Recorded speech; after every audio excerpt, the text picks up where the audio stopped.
Is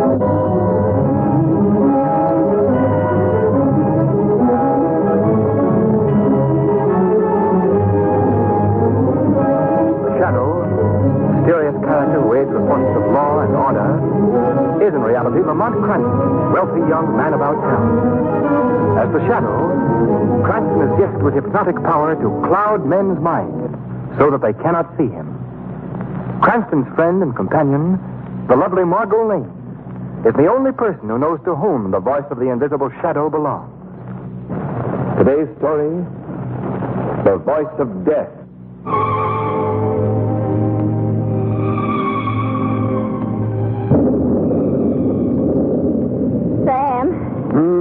Yes, Annie. You almost finished reading your paper? Yes, Annie. Time to go to bed, ain't it? Yes, Annie. Better make sure all the windows are shut. Sounds like a real mean storm coming up. Yes, Annie. Sam. Yes, Annie. Did you hear that? What? You hear it? Sound just like little kittens. Yeah. Well, I wonder where they come from. Well, the poor things, outdoors on a night like this. Sam, will you go out and find them? Go on, will you? No, Annie, you don't. Just listen to them little critters. Ain't you got no heart, Sam? Oh, all right. Where's my raincoat? Well, here you are. I'll set up a little box for 'em by the fire. All right. Now, stop your crying, kittens. I'm coming. Just wait. I'll heat up a bit of milk, too. Do you see him, Sam? No, not yet. Here, kitty. Annie,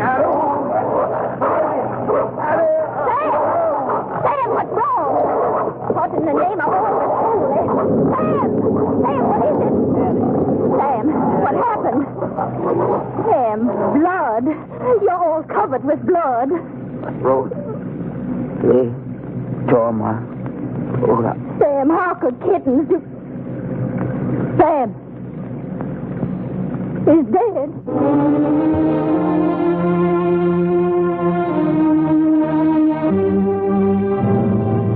Well, I must say, Lamont, that we picked a fine day to go visiting.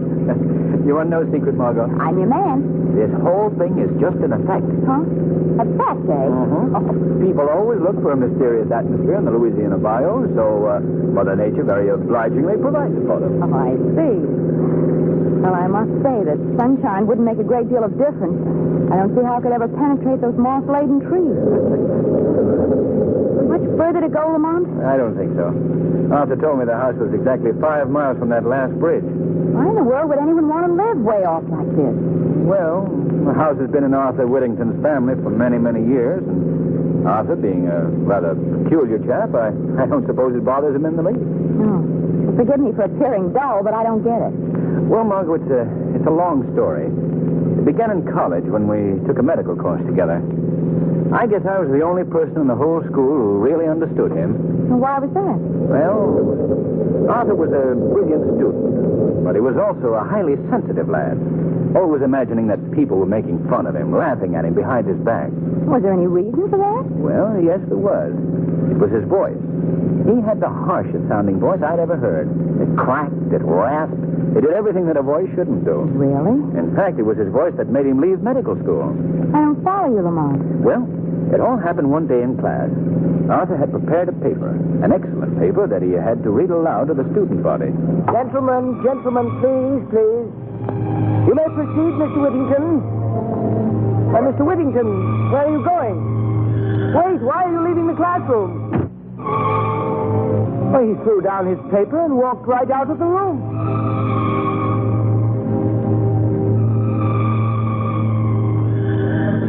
Oh, the poor boy. I've never heard of him since. But we've corresponded. And then, as you know, when he learned that we were down here in Louisiana fishing, he got in touch with me and invited us out to see him. Well, that goes a long way toward explaining his living out here so far from civilization.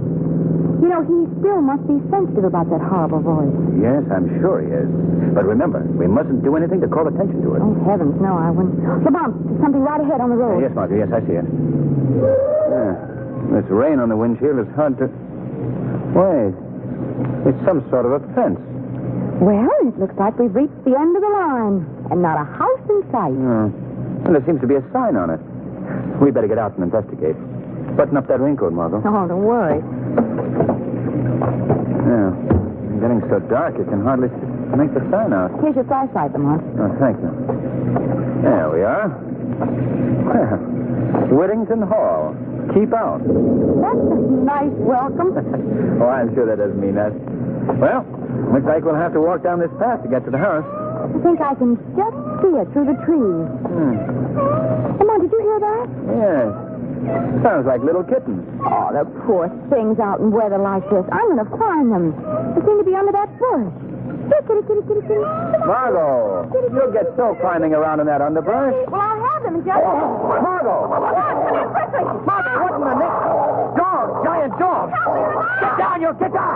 Get down. Run for it, Margot. This car will take care. Get down, you. Get out. There. They're running away. Margot, you all right? Yes, I guess so. They didn't hurt you?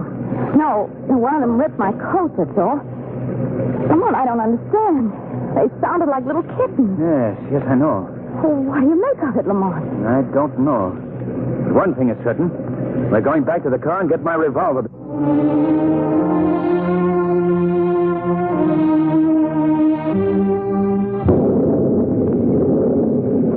Lamont, I've never seen such an eerie-looking house in my life.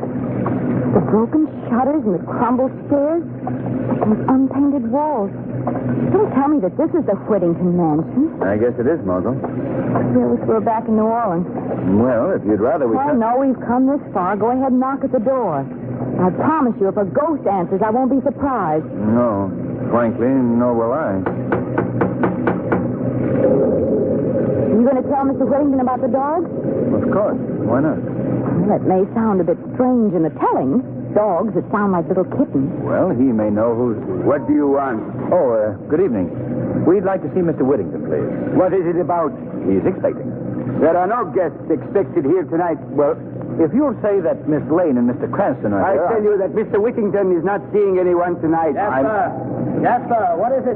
People here, Mr. Arthur. Oh, Arthur, it's Lamont Cranston. Lamont, come in. Come in. Jasper, you old fool. I told you we were expecting Mr. Cranston. Sorry, Mr. Arthur. Come in, sir, please.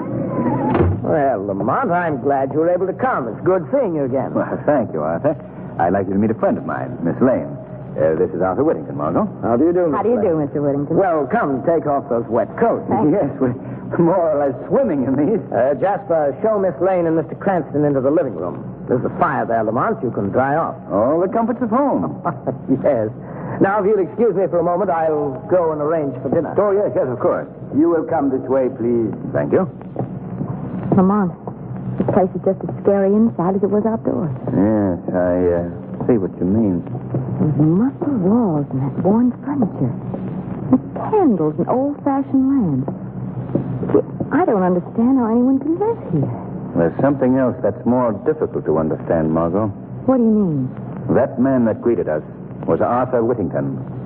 But it was not Whittington's voice. No, Lamont.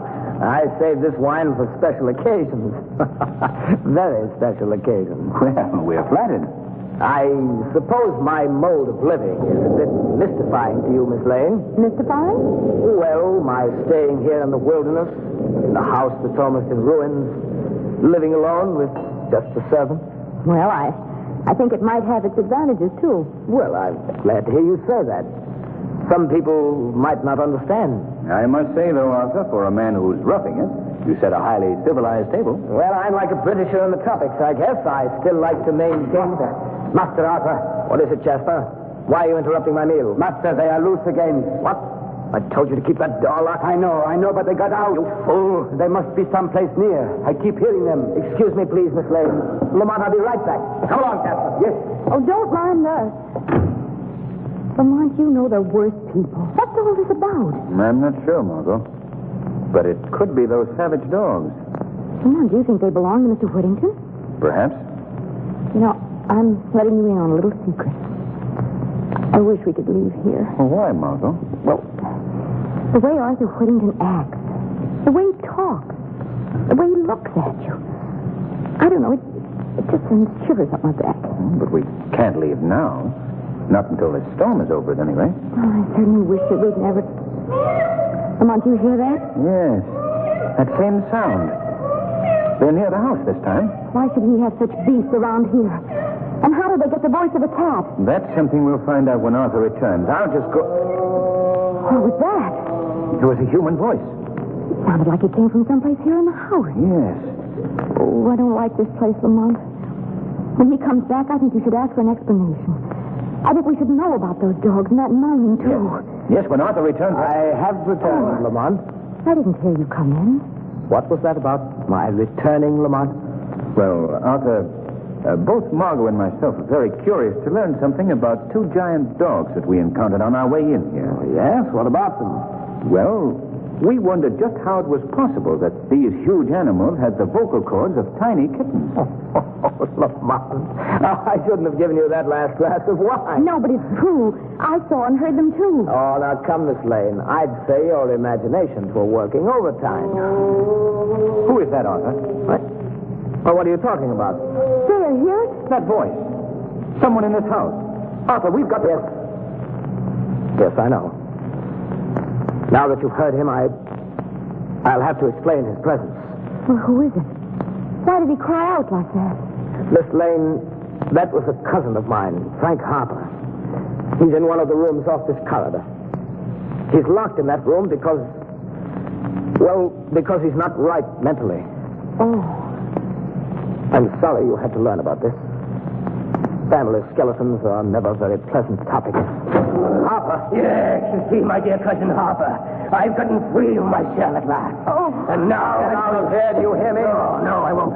Help me, you two. Help me. He can't keep me here like this. Look, fool, get back to your room. No, let me go. Take it easy, Arthur. I must handle this my own way. Don't let him send me back. Help me. Shut up, you fool. Come in here with me. No. Lamont. Oh, Lamont, that was horrible. Yes, and it was also very revealing. What do you mean? The voice of that man Harper is the same one that used to belong to Arthur Whittington.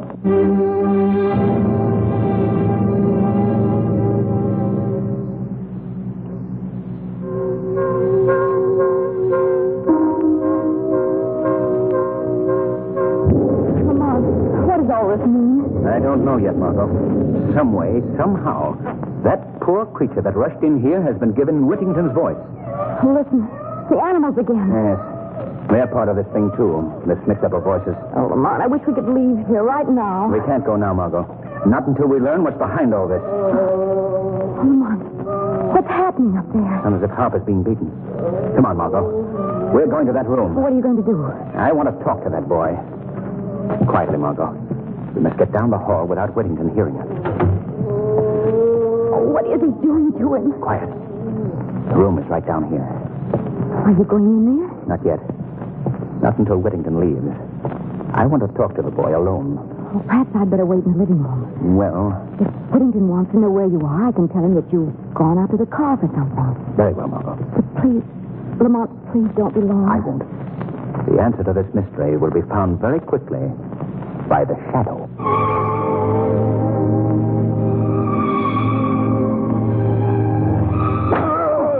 That'll teach you not to go running around this house. Now you stay here and be quiet, understand? See that you obey me in the future. Good night, my dear cousin.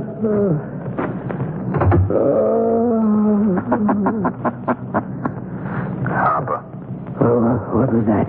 I've come here to help you, Mr. Harper. Hearing things. I'm hearing things again. No, you're not. Who speaks to me? I am called the Shadow. I see no one. I'm standing right here beside you. But you can't see me because I've used my hypnotic power to cloud your vision.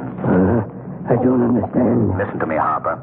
I'm here to help you get out. But first, I must learn something from you.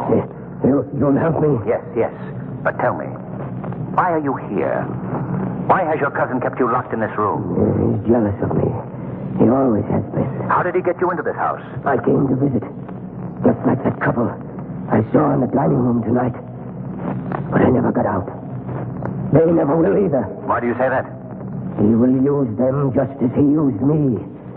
For his devilish work. Why was your cousin jealous of you? My voice. Yes? What about your voice? I used to have the voice that Arthur has now. I knew it. I knew it. What did he do? How did he accomplish this transference? Came to my house one night. Had dinner. Then I felt drowsy. I'd been drugged. Yes, then what happened? Well, when I came to, I was in his laboratory. He has a laboratory here in the house? Yes. I was strapped to a table. I fought to get loose, but it wasn't any use. Then he clamped an ether cone on my face. I passed out. And when you came to? When I came to, it must have been days later. I had his voice, this horrible voice of his, and he had mine. And you've been kept prisoner here ever since? Yes, always in this cell. In this same cell. Even the dogs get out, those savage dogs that he gave the voices of little kittens. Oh, I see. That accounts for the dogs. Well, I promise you this, Mr. Harper. You shall be free to leave this cell of yours after tonight.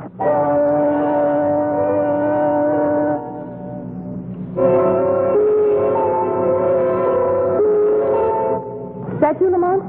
No? Oh. I'm sorry. Oh, Mr. Whittington. Where is Lamont? Well, he went out to the car for something. He should be right back. I see. Well, perhaps you'd like me to show you your room while we're waiting. Oh, no, thanks. That's all right. I'll wait for him. I'd rather you'd come with me now, if you will. I have several chores to perform, and I'd just like you to know where your room is. Oh, very well. Just down this hall, Miss Lane. Thank you. I think you'll be very interested in what I have to show you. This will be your room.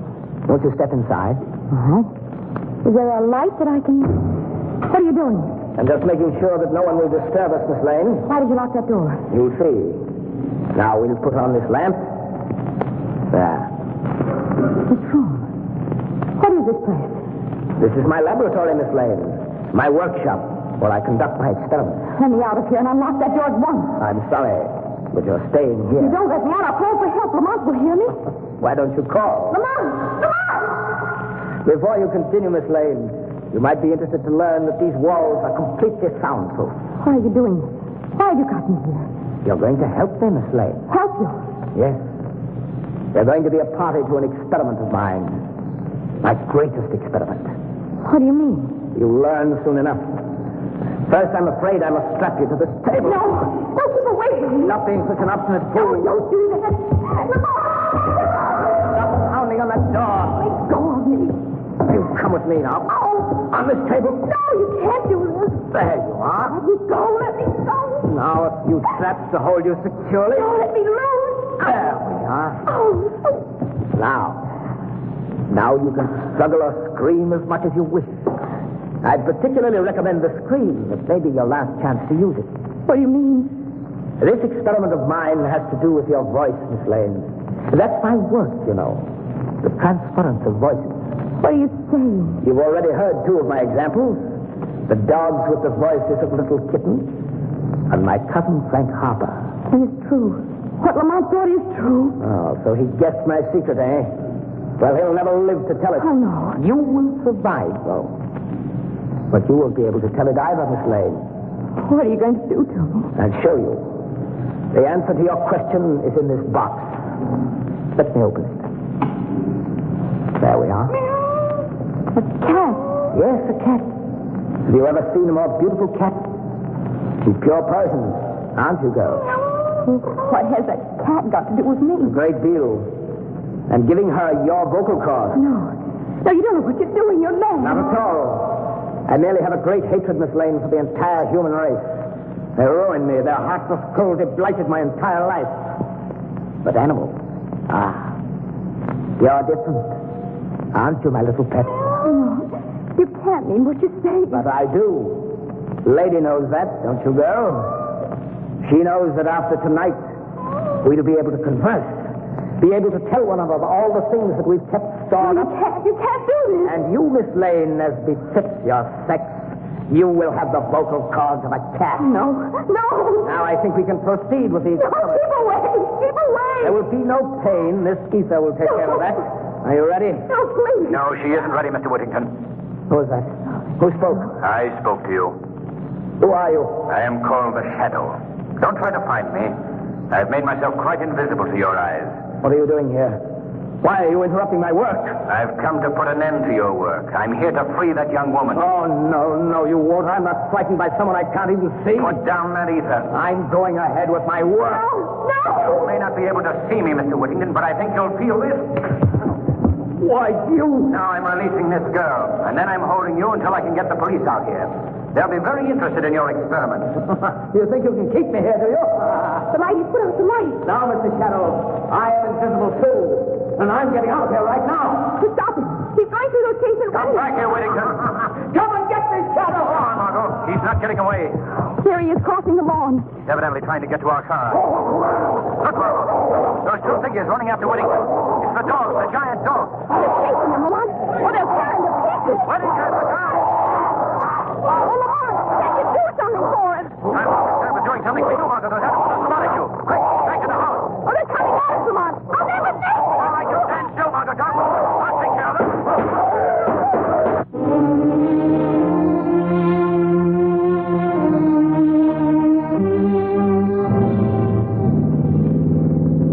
Well, now that we've seen that Mr. Hawthorne's in good hands, I don't mind saying I'm certainly glad to be leaving that place, Lamont. You do know such interesting people. Well, you can't say they're dull. No. Did you tell the police about the dogs? Yes. They've destroyed them. And Whittington's body is being removed to town. You know something, Lamont? What? Whenever I see an alley cat from now on, I'll think to myself, there, but for the grace of the shadow, go I.